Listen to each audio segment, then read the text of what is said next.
Di sepanjang seri ini, kita telah berbicara tentang banyak hal. Kita berbicara tentang mengambil alih kendali ketika situasi menuntut keberanian.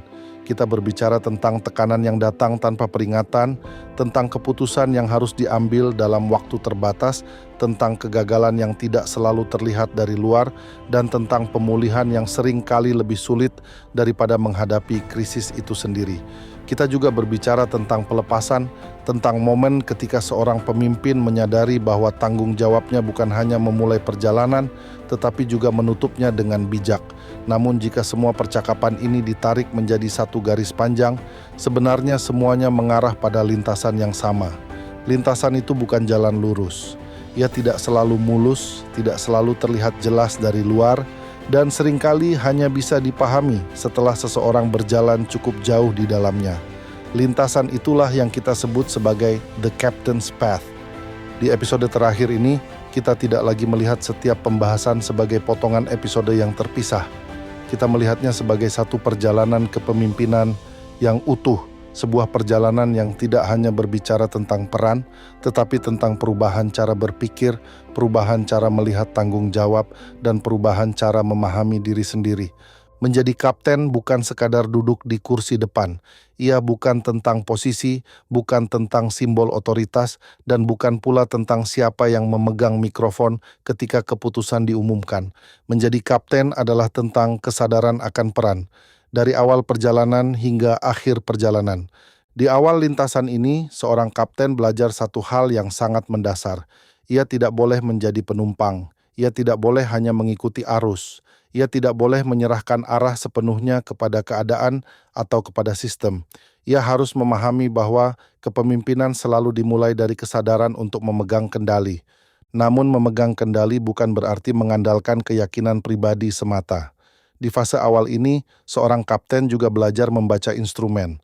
Ia belajar bahwa intuisi manusia bisa menipu. Ia belajar bahwa tekanan dapat mengaburkan penilaian.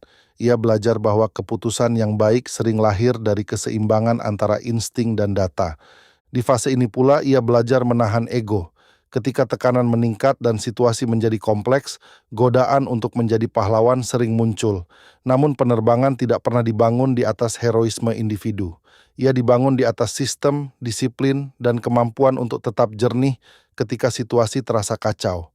Seorang kapten juga belajar mendengar suara kedua. Dalam kokpit selalu ada co-pilot, bukan sebagai bayangan, bukan sebagai pelengkap, tetapi sebagai penjaga keseimbangan.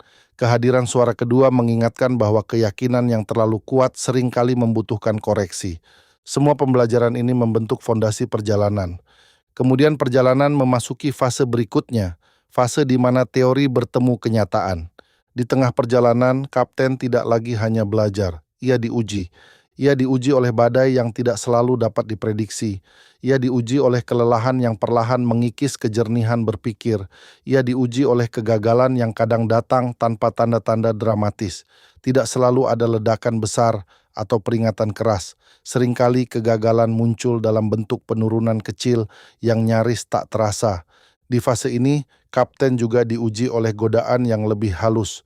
Godaan untuk bergerak terlalu cepat ketika keadaan terlihat aman, atau godaan untuk bertahan terlalu lama ketika sebenarnya sudah waktunya berubah arah. Setiap keputusan menjadi lebih berat karena konsekuensinya tidak lagi hanya dirasakan oleh dirinya sendiri.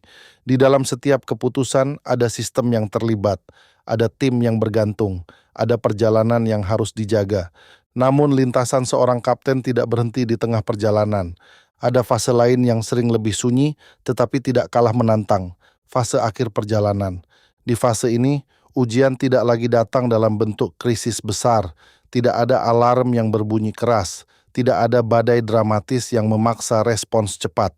Sebaliknya, ujian datang dalam bentuk keheningan, keheningan setelah tekanan mereda, keheningan setelah sistem kembali stabil, keheningan ketika semua orang mulai merasa perjalanan hampir selesai.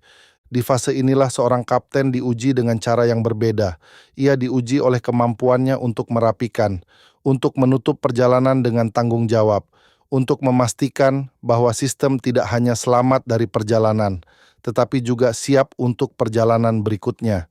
Dan akhirnya ia diuji oleh kemampuan yang mungkin paling sulit dari semuanya, kemampuan untuk melepas. Melepas bukan berarti menyerah. Melepas bukan berarti meninggalkan tanggung jawab. Melepas adalah bagian dari kedewasaan kepemimpinan. Ia adalah kesadaran bahwa sistem yang sehat tidak boleh bergantung pada satu orang. The Captain's Path bukan jalur karier. Ia bukan tentang promosi, jabatan, atau pencapaian yang tercatat dalam laporan tahunan. Ia bukan tentang siapa yang paling sering berada di depan panggung. The Captain's Path adalah lintasan batin. Lintasan tentang bagaimana seseorang belajar memegang kendali tanpa menjadi arogan, tentang bagaimana ia belajar mempercayai sistem tanpa melepaskan tanggung jawab, tentang bagaimana ia belajar bahwa kepemimpinan bukan soal selalu hadir di setiap keputusan, tetapi tentang mengetahui kapan harus hadir dan kapan harus memberi ruang bagi orang lain untuk mengambil peran. Dalam dunia penerbangan, penerbangan yang baik jarang menjadi cerita besar. Yang sering dikenang adalah yang gagal, atau yang dramatis, atau yang penuh ketegangan. Namun bagi seorang kapten, ukuran keberhasilan berbeda. Ia tahu bahwa penerbangan yang baik adalah penerbangan yang selamat, penerbangan yang stabil, penerbangan yang terasa tenang bagi penumpangnya. Seringkali, penerbangan terbaik adalah yang nyaris tidak terasa. Begitu pula dengan kepemimpinan. Pemimpin yang matang tidak selalu dikenang karena gebrakan besar atau keputusan yang spektakuler. Seringkali ia dikenang dengan cara yang lebih sunyi. Ia dikenang karena organisasi tetap berjalan baik setelah ia pergi. Ia dikenang karena orang-orang di dalam sistem tumbuh lebih kuat. Ia dikenang karena sistem yang ia bangun menjadi lebih sehat daripada sebelumnya.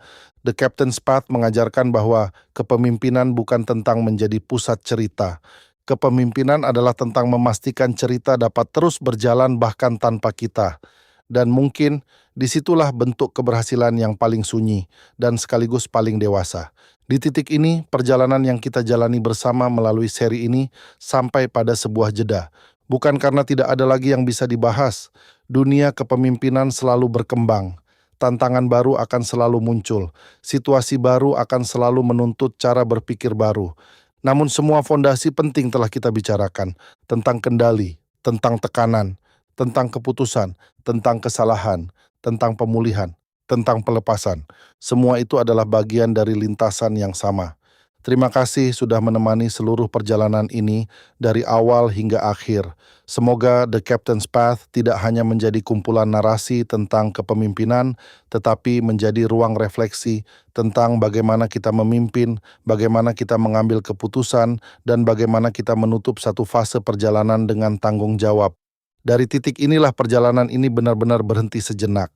Dan mungkin di luar narasi ini, perjalananmu sebagai kapten justru terus berlanjut dengan kesadaran yang baru.